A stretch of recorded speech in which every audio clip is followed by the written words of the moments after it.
AI 산업이 대형 소프트웨어 기업에게 엄청나게 유리한 이유를 보여준다라고 이해하시면 될 것 같아요. 우리 AI 기능 업그레이드 시켜줬잖아요. 이거 좋죠. 좋은 거 확인하셨잖아요. 이제 가격 조금만 올릴게요. 해가지고 10%, 많이도 아니고 네, 10%, 20% 이런 식으로 올려버리는 거예요.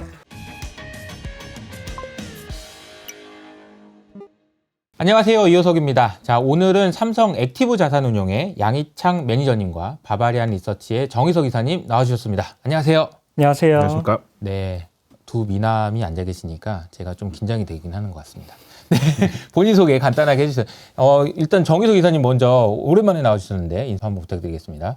예, 오랜만에 뵙겠습니다. 예, 바바리안 리서치의 정희석입니다. 네. 이게 눈을 보니까 빨개져가지고 매일매일 이게 미국 주식을 연구하시느라고 고생이 많으신 것 같아요. 예, 뭐 그런지 모르겠는데 열심히 하고 있습니다. 네. 그리고 오늘 이제 첫 출연이신데 본인 소개 좀 부탁드리겠습니다. 네, 안녕하세요. 전 삼성 액티브 자산운용에서 코엑트 글로벌 AI 앤 로봇 액티브 ETF를 운영하는 양희창 매니저입니다. 네. 든든합니다. 제가 오늘 이제 이야기할 주제는 AI와 로봇이라는 이제 키워드를 가지고 이제 이야기를 해보려고 하는데요. 어디서부터 이야기를 한번 시작해보면 좋을까요? 지난번에 저희 이제 삼성 액티브 자산운용의 민수아 대표님이 나와주셔가지고 세상이 변하는 트렌드, 이게 큰 변화를 세 가지 굵직한 걸로 이제 이야기를 해주셨거든요. 그래서 액트의 이니셜을 따서 제 기억에 에이징, 그러니까 나이가 많이 든다, 노령화. 그 다음에 C는 이제 클라이미트 해가지고 기후 변화. 그 다음에 T가 테크놀로지, 기술이었잖아요. 근데 이제 오늘 이야기할 주제는 로봇 그리고 이제 AI 섞여 있는 거니까 인구 변화랑도 관련이 있는 것 같고 또 기술, AI와 관련이 있는 것 같긴 한데 어떤 이야기인지 한번 좀 소개를 좀 부탁드리겠습니다. 네, 저희 삼성 액티브 자산운용에서 주목하고 있는 세 가지 메가 트렌드가 바로 인구 변화, 기술 변화, 기후 변화 이렇게 세 가지인데요. 저희가 처음 출시했던 바이오 헬스케어 같은 경우에는 인구 변화에 좀 집중을 했었고요. 네. 이번에는 저희가 이제 저출산 고령화로 인해서 계속해서 노동 인구가 줄어들고 있어요. 그리고 AI 기술 발전이 점점 빨라지면서 이런 노동 인력 부족 문제를 좀 이 부분으로 해결할 수 있을 것 같다 해가지고 인구 변화와 기술 변화가 접목되어서 AI와 로봇 산업의 성장을 좀 견인할 수 있을 것 같다라고 보고 있습니다. 이제 사실 이제 그런 변화들에 대해서는 워낙 이야기도 많고 하다 보니까 변하는지는 알겠는데 이제 이걸 어떻게 투자에 접목시키고 이게 이제 악마는 디테일에 있다고 진짜 어떤 기업을 어떻게 하느냐 이게 굉장히 좀 중요하잖아요. 그래서 이제 일단은 AI 이야기는 굉장히 많이 들어보셨을 거예요. 저도 이야기를 많이 했으니까. 근데 지금 AI가 어느 단계에 있는지 이 설명을 좀 해주시면 좋을 것 같거든요. 네.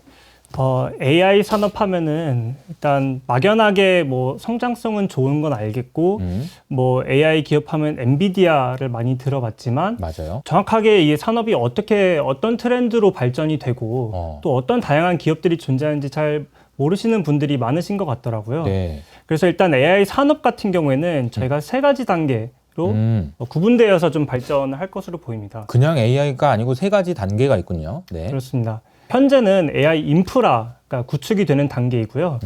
그 이후에 내년부터는 본격적으로 AI 서비스들이 출시가 되면서 실생활에서도 생산성을 좀 개선할 수 있을 것으로 보입니다. 네. 우리가 이제 AI 그러면 엔비디아 이야기는 되게 많이 들었어요. 그래가지고 어떻게 변화하는지는 알겠는데 엔비디아 그러면은 솔직히 엔비디아가 무슨 칩을 만드는지 일반인 입장에서 볼 수 있는 방법이 없잖아요. 어떻게 생겼는지도 모르겠고 뭐 그냥 젠슨왕이 나와서 뭘 하는데 안 보이는데 이게 이제 로봇까지 오게 되면은 진짜 눈에 보일 것 같긴 합니다. 근데 올해는 그러면 인프라가 투자되는 단계였다 이렇게 보면 되는 건가요? 그러면 인프라 투자 이제 거의 끝났다고 봐야 되나? 어떻게 돼야 돼요? 지금 글로벌 주식시장에서 가장 핫한 테마 중에 하나가 네. AI 반도체 등 AI 서비스를 구현하기 위해 필요한 인프라를 만드는 기업들이 이제 가장 핫하다라고 이해하시면 될 것 같고요. 가장 대장주라고 하면은 우리가 많이들 알고 계시는 엔비디아라고 하는 회사가 있죠. 근데 이제 AI 산업이라는 게 여기서 그치는 게 아니고요. 이제 엔비디아의 AI 반도체를 가지고 AI 인프라가 이제 구축이 되고 있고 이렇게 구축된 AI 인프라를 가지고 실제 AI 서비스가 여기저기서 런칭이 될 겁니다. 그래서 우리가 또 대표적으로 많이 아시는 서비스는 또 마이크로소프트의 이제 그쵸. MS365 코파일럿. 코파일럿. 예, 최근 뭐 AI 뭐 대화창 이렇게 떠가지고 마이크로소프트의 수많은 소프트웨어에 이제 탑재되고 있는 서비스인데요. 네. 그런 이제 서비스들이 이제 본격적으로 이제 세상에 나오기 시작을 할 거고요. 그리고 로봇 얘기도 하셨는데요. 실제로 뭐 테슬라와 같은 글로벌 대표 전기차 기업들도 AI를 탑재한 휴머노이드 로봇을 지금 이미 일찌감치 준비를 하고 있는 상황입니다. 그래서 지금까지는 이제 인프라 기업에 수많은 투자자들이 관심을 보여왔다라고 하면은 네. 이제 인프라와 함께 서비스 그리고 그 나간 미래에는 이제 로봇까지도 우리가 관심을 가져야 되는 그런 구간이 아닌가라고 보고 있습니다. 네.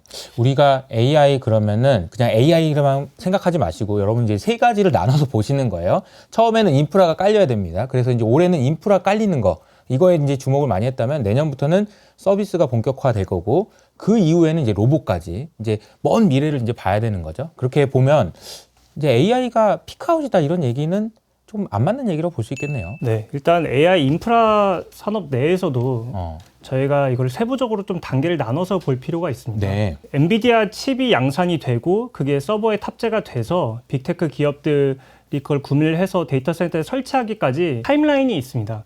그거에 맞춰서 그거에 해당되는 공급망에 있는 기업들이 실적들이 개선이 되는 흐름들을 저희가 확인을 할 수가 있고요. 그래서 지금은 엔비디아 칩을 공급을 받아서 서버를 제조하는 기업들이 호실적을 이번 3분기에 기록을 했습니다. 네, 이거를 통해서 저희가 어느 단계에 지금 위치해 있는지를 확실하게 좀 파악을 할 수가 있는 거죠. 네. 어느 단계인 거예요? 그러니까 네, 지금 같은 경우에는 저희가 슈퍼마이크로 컴퓨터라든가 네. 델이라든가 이런 AI 서버 ODM 기업들이 엔비디아 칩을 납품을 받아서 실제로 이제 고객들에게 공급을 하면서 이걸 매출 인식을 하는 그런 단계에 있습니다. 엔비디아에서 출발한 그 반도체 이네이블러 이렇게 할 수 있는 애들이 점점 이제 확산되고 있는 구간이다 이렇게 볼 수 있겠네요. 그러면 피크아웃은 아닌 거죠? 정혜성 기자? 아직 네. 진짜 주식시장에는 늘 이게 사람들이 이런 생각 많이 해요. 아니 내가 들어가면 끝물 아니야? 이거 주가 많이 올랐던데 이 생각을 너무 많이 하셔가지고 AI가 끝물 아닌가? 네, 뭐 피크아웃 주식시장 뭐가 같은 경우에는 항상 모든 현상들이라든지 이벤트 그리고 산업 흐름을 선반영하려고 하는 움직임은 역사적으로 항상 있어왔던 네. 거죠. 근데 뭐 제가 말씀드리고 싶은 부분은 그냥 산업적인 측면을 집중해서 말씀을 드리면요. 네. 우리가 계속적으로 AI 얘기하지만 실제 우리 실생활 혹은 기업 단에서도 AI 서비스가 본격적으로 출시가 됐느냐? 아직은 그 단계는 아니거든요. 준비하는 단계다. 네. 이거 보시면 될 것 같아요. 네. 그래서 그 준비하는 과정 속에서 방금 매니저님이 말씀해 주셨던 뭐 엔비디아라든지 뭐 슈퍼마이크로라든지 뭐 델 등의 여러 AI 인프라 기업들이 지금 열심히 사업을 하고 있는 거죠. 그렇기 때문에 우리가 뭔가 AI 산업적인 측면에서 AI 산업이 이제 뭔가 피크를 치고 이제 성숙 산업으로 넘어갔다라고 하기에는 지금 너무 이른 상황인 겁니다. 그러니까 실제 서비스가 나오지도 않았는데 피크를 논하기에는 좀 과한 측면이 있다 저는 생각하고 있습니다. 알겠습니다. 피크아웃 논란은 있긴 하지만 아직은 잘 이제 그런 단계는 아닌 것 같다라고 정리를 해주신 것 같고요. 그러면 이제 우리가 앞서도 이야기를 했지만 AI가 매우 큰 트렌드라는 건 알겠고 AI가 대사라는 거 알겠어요. 그리고 이제 뭐 흐름이 있고 뭐 엔비디아 뭐 좋은 거 알겠어요. 그런데 사실 뭐 우리 눈에 당장 보이지가 않고 서비스로도 보이지 않고 그들 안에서 뭔 일이 일어나는지 자기들끼리는 알겠는데 우리까지는 체감되지 않는단 말이에요. 그래서 이걸 구체적으로 투자로 연결하기 위해서는 그냥 뭐 러프하게 그냥 좋다 이런 느낌보다는 좀 더 구체적인 이야기가 필요할 것 같아요. 네, 맞습니다. 아까 말씀드린 대로 국면별로 주도 기업들이 계속해서 변화할 것으로 예상하고 있고요. 그리고 과거 인터넷 산업에서 저희가 봤듯이 새로운 기업들이 많이 탄생을 할 것 같아요. 실제로 저희가 10배 이상 성장할 것으로 보는 기업은 엔비디아가 아닌 다른 기업에서 나올 것으로 좀 예상을 하고 있습니다. 네, 그래서 이런 부분을 빠르게 캐치하고 투자를 하기란 좀 어렵기 때문에 네. 계속해서 기업 분석과 그리고 면밀한 산업 스터디를 통해서 좀 액티브한 투자가 필요하다고 보고 있습니다. 그러니까 만약에 진짜 AI 뭐 잘하는 그런 인덱스 뭐 이런 게 정해져 있어가지고 그냥 편안하게 그냥 투자해놓고 잊어버리고 있으면은 너무 좋겠는데 말씀하신 대로 계속 바뀌고 게다가 새로운 기업들이 또 나오고 이런 부분들까지 업데이트하려면 뭔가 액티브한 그런 대응이 필요하지 않나 이런 생각이 드네요. 네, 그래서 이런 산업이 발전하는 과정에서 네. 주도 기업이나 이런 게 많이 변하기 때문에 그런 변화들을 가장 빠르게 캐치하고 포트폴리오에 반영하는 것이 삼성의 액티브 전문 운용사 삼성 액티브 자산운용의 역할이 아닐까 싶습니다. 네. 그래서 저희가 이번에 이렇게 출시하게 된 상품도 AIN 로봇 액티브 ETF로 당연히 출시를 하게 되었고요. AI가 들어가고 로봇이 들어가고 또 액티브가 들어간다는 점, 이게 좀 중요한 포인트가 아닌가 싶습니다. 자, 그 AI와 관련된 투자를 하시는 많은 분들이 바바리안 리서치 정희석 이사님한테도 질문을 많이 할 것 같아요. 네. 어떤 질문들이 많고, 정희석 이사님은 AI 투자 뭐 어떤 조언들을 좀 해주고 계세요? 가장 많이 하는 질문은 어떤 AI 주식을 사면 되나요? 결국엔 뭐 사야 되나? 예, 뭐 그런 얘기를 가장 많이 하시는데 사실 이 부분이 굉장히 어려운 이야기입니다. 우리가 지금까지 얘기를 했듯이 AI 산업이라는 게 AI 인프라가 있고 AI 서비스가 있고 AI 로봇 이렇게 크게 세 가지로 나눌 수 있다라고 치면요. 네.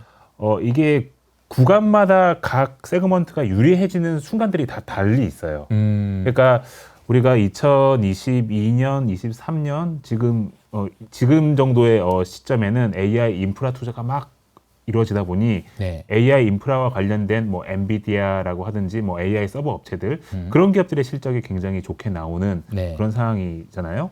그러니까 이럴 때는 사실 AI 인프라 기업이 좋아질 수도 있죠. 그래서 지금 현재 시점에서는 뭐 AI 인프라 기업에 대한 투자자들의 관심이 굉장히 높죠, 글로벌리.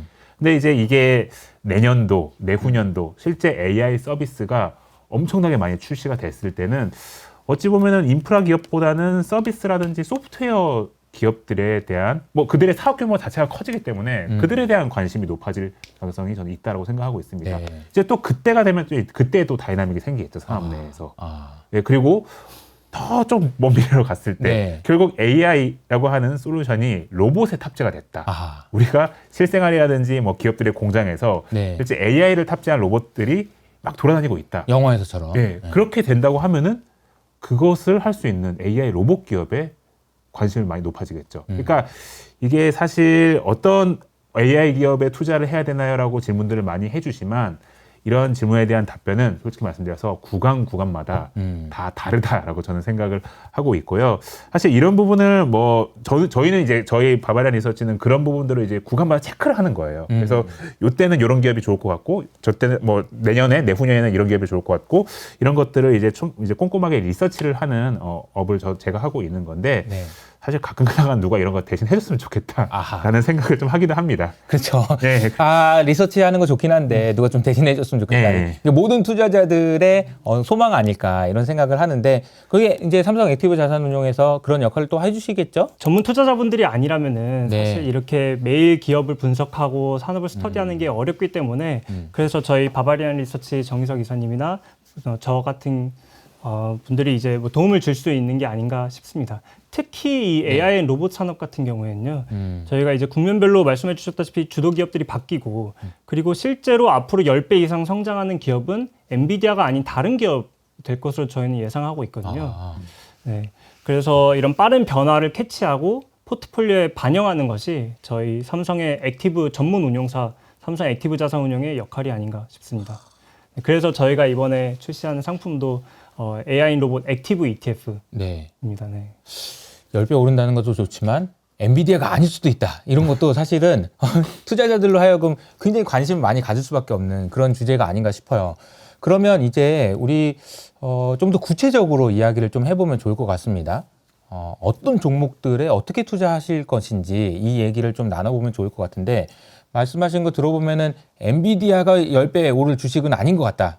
물론 나쁘진 않지만 그러면 제일 좋아하시는 주식은 뭐가 있을까요? 지금 국면에서는 뭐 아까 말씀드렸다시피 인프라 기업들이 지금 실적이 빠르게 올라오는 구간이고요. 네. 그리고 내년을 대비한다고 하면은 사실 저희가 가장 주목해야 될 기업은 마이크로소프트입니다. 네, 마이크로소프트에서 출시하는 코파일럿이 네. 지금 연말부터 아마 사용을 이제 기업들이 차츰차츰 하기 시작하실 텐데 그 코파일럿이 뭔지 간단하게만 설명해 주신다면 뭘까요, 이게? 코파일럿은 네. 그렇게 어렵게 생각하실 필요 없고요. 우리가 마이크로소프트의 오피스 프로그램 있잖아요. 그러니까 뭐 워드, 뭐 엑셀, 뭐 이런 거, 파워포인트 이런 거요. 예, 이런 오피스 프로그램을 많이 쓰시는데 네. 거기에 AI 기능이 붙을 겁니다. 아, 예, 그것을 코파일럿이라 생각하시면 돼요. 약간 뭐 엑셀 만들고 할 때, 아, 이런 거 했으면 좋겠는데라고 할 때 옆에다가 이제 물어보는 거죠. 맞습니다. 그럼 요 함수 써라 뭐 이런 식으로 이제 네. 알려주는 거죠. 예. 워드라든지 네. 뭐 파워포인트라든지 엑셀의 오른쪽 화면 오른쪽에 대화창 코파일럿이라고 하는 대화창이 생기는 거고요. 네, 네. 그 대화창을 통해서 내가 하고 싶은 작업을 입력을 하면 되는 겁니다. 아하. 그러니까 예를 들어서 제가 뭐 우리 회사의 특정 프로젝트에 대한 뭐 개요를 쫙 워드로 작성을 했다. 그러면 이거를 또 이제 파워포인트 PPT로 또 바꿔야 되잖아요. 그렇죠. 예, 뭐 그것도 일이에요. 항상. 임원분들한테 보고하고 맞아요. 이제 외부에서 세미나하고 막 그러려면 예전에는 그런 워드를 띄워놓고 하나하나씩 다 이제 손으로 다 파워포인트로 만들었다 하면은 네. 이 코파일럿 기능을 활용을 하면은요 그냥 그 대화창에 지금 보고 있는 워드 PPT 파일로 변환해줘 라고 하면은 반말로 해도 되는 건가요? 아마 반말로 해도 가능할 겁니다. 그렇군요. 예. 그러면은 굉장히 빠른 시간 내에 꽤나 괜찮은 수준의 이제 프레젠테이션 자료를 만들 수 있다. 또 하나 예를 간단히 들어드리면 우리가 수많은 엑셀이라고 하는 프로그램을 써서 수많은 데이터를 우리가 관리하고 맞아요. 분석하고 솔루션을 도출하잖아요. 근데 우리가 그동안 데이터들 가지고 이 데이터가 어떤 의미가 있는지, 뭐 어떤 상관관계가 있는지, 그리고 이 데이터들을 여러 가지 함수를 써가지고 우리가 최종적인 결과물을 만들어냈었잖아요. 근데 그게 항상 머리가 아팠던 일이에요. 근데 그것을 코파일럿에게 자연스럽게 명령을 내리면은 뭐 가령 이런 거겠죠. 우리 회사의 월별 뭐 매출 추이가 있다. 네. 그러면 우리 회사의 매출 추이에 기본적인 고객과의 상관관계가 뭐가 있는지 파악해줘. 그 명령만 내리면은 아하. 코파일럿이 알아서 그런 솔루션, 해답을 제시해줄 수 있다라고 하는 게 이제 마이크로소프트가 생각하고 있는 그 코파일럿의 AI 서비스입니다. 네. 이 영상 보시고 정희석 이사님이 설명 들으신 분 중에서 오 진짜야 막 그러면서 이제 엄청 흥분하면서 좋아하시는 분도 분명히 있을 거예요. 아 지금 엑셀로 해가지고 안 되는 건데 이거 물어보면 되는 거구나 이런 생각을 하실 수 있을 것 같은데 마이크로소프트에서 하는 오피스를 몇 명 정도나 사용하고 이게 만약에 구현이 되고 한다면은 이게 얼마나 정도 어느 정도의 파급력이 있을 것 같아요? 네. 일단 그걸 말씀드리기 전에 네. 저희가 가장 궁금해하는 게 AI 이게 실제 돈이 될까? 이걸로 실제로 돈을 벌 수 있을까? 이런 거에 대한 의구심을 가지신 분들도 맞아요. 꽤 있으실 것 같아요. 맞아요. 네, 그 궁금증에 대한 대답을 마이크로소프트가 내년부터는 확실하게 해줄 수 있을 것으로 저희는 보고 있습니다. 네. 이번에 3분기 실적 발표에서 마이크로소프트에서 이미 포춘 100 기업 중에 40%가 이걸 얼리 액세스로 지금 도입을 하고 있다고 하고 있고요. 오피스 365 지금 구독자는 글로벌리 3.8억 명 정도 됩니다. 진짜 많군요. 3.8억 명. 거기서 보수적으로 한 30% 정도가 이제 이거를 도입한다고 했을 때 네. 매출이 한 50조 원 정도 늘어날 수 있습니다. 엄청나네요. 자, 그럼 이제 마이크로소프트의 코파일럿이 내년에는 어쨌든 매출에 기여할 수 있을 걸로 좀 기대가 되고 있는 상황인 것 같고요. 또 AI로 뭔가 서비스를 준비하고 있는 기업이나 잘하고 있는 기업이 또 있을까요?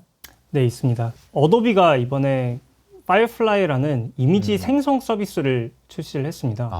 어도비 이미 많이 아시는 기업일 텐데요. 이미지 PDF 뭐 하는 그렇죠. 거 아니에요? 네.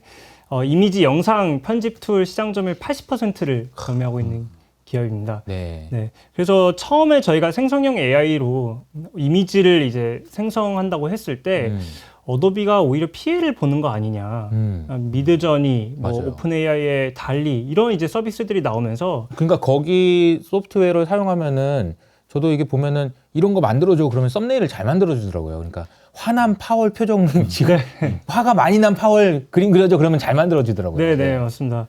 그래서 이제 그러면 영상 편집이 필요 없어지는데 그럼 어도비를 안 쓰게 되는 거 아닌가? 그러니까요. 혹은 이제 다른 어도비도 이제 생성형 AI 서비스가 있지만 다른 생성형 AI 서비스들과 이제 경쟁을 해야 되기 때문에 경쟁이 치열해지는 거 아닌가 이런 우려들이 시장에 있었었는데요. 네. 막상 서비스가 출시된 다음부터는 분위기가 확 바뀌었습니다. 어떻게 바뀌었어요? 네. 결국에는 지금 이미지 편집하시는 디자이너 분들은 어도비 플랫폼을 쓰고 계시고요. 네. 그리고 어떤 고도화된 작업들은 계속해서 어쨌든 그 어도비 플랫폼에서 저희가 작업을 해야 되는데 여기에 플러스 알파로 이제 이미지 생성 그 서비스가 붙다 보니까 사람들이 굳이 여기서 로그아웃을 해서 다른 웹사이트에 로그인을 하고 뭐 미드전이라든가 달리라든가 이런 서비스를 쓰지 않고 그냥 뭐 구독료를 조금 더 내더라도 어도비 플랫폼 내에서 계속 이 서비스를 쓰는 모습을 보이고 있고요. 그래서 이번에 어도비는 구독료를 10% 인상을 했는데 네. 이거에 대한 인기가 굉장히 높은 상황입니다. 구독료를 인상했는데 계속해서 쓰고 있다는 게 진짜 대단한 거죠. 그러니까 보통은 이제 구독료를 인상하게 되면 다 떠나거든. 그렇지 않아요? 어때요, 영희정 기자님? 그러니까 이게 사실 AI 산업이 대형 소프트웨어 기업에게 엄청나게 유리한 이유를 어도비가 보여준다라고 이해하시면 될 것 그래요? 같아요.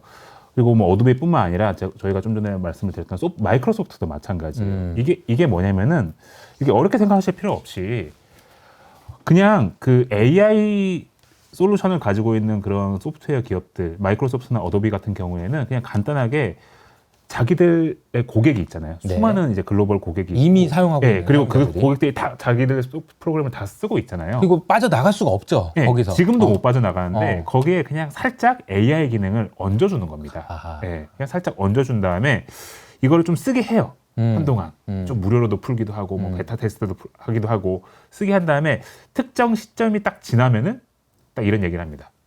우리 AI 기능 업그레이드 시켜줬잖아요. 이거 좋죠. 좋은 거 확인하셨잖아요.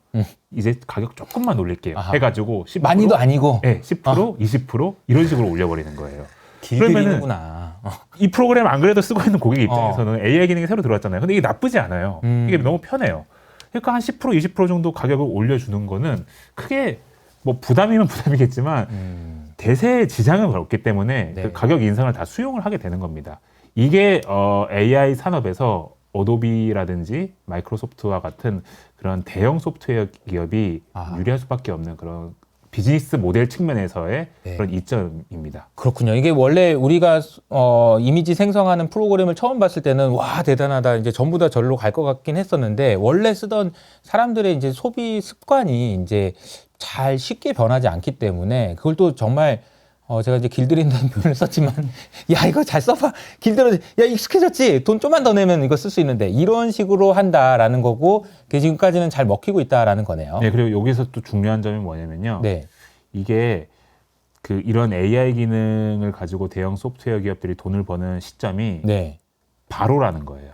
바로. 먼 미래가 아니고 바로 돈을 벌 수 있다는 거예요. 아하. 그러니까 가격 인상을 하면은 네. 그 다음 달부터 AI 매출이 발생을 하는 겁니다. 그러네요. 그러니까 이런 부분에 있어서 참 AI 산업이 이제 대형 우량주들, 큰 소프트웨어 기업들 중심으로 돌아가는 이유를 찾을 수 있을 것 같아요. 뭐 나중에 어떻게 될지 모르겠지만 지금까지는 네. 대형 AI 대형 그 소프트웨어 기업들이 좀 우위를 점하고 있다라는 걸 알 수 있을 것 같습니다. 그래서 마이크로소프트 그리고 어도비 이야기를 했다면 이제 엔비디아 얘기는 빠질 수가 없을 것 같아요. 워낙 이제 AI 하면 그 엄마 짤이 있잖아요. 아들 AI 좋다며 나는 엔비디아 샀어 이런 얘기 있잖아요. 엔비디아 얘기를 좀 해볼까요?